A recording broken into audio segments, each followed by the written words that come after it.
This is really a museum that says the African American story is the quintessential American story. If you're somebody who wants to understand America, this is the place for you. If you're somebody who says, I want to understand the core American values of resiliency, of optimism, of spirituality, where better than understanding the roots of that within the African American experience?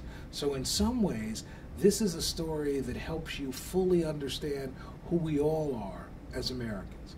If we want to understand our notions of freedom, our notions of liberty, our notions of citizenship, the promise of America, the limits of the promise of America, this is a story for all of us.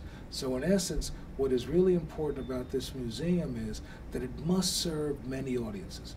It must serve those that are of this culture, that need to come and see themselves on the National Mall. But it also must recognize that as a national museum, it has an opportunity to help all Americans find that fuller, richer story, to help all Americans recognize that they are shaped in profound ways by the notions of slavery and freedom, that we are shaped by the way our society has changed as a result of the civil rights movement.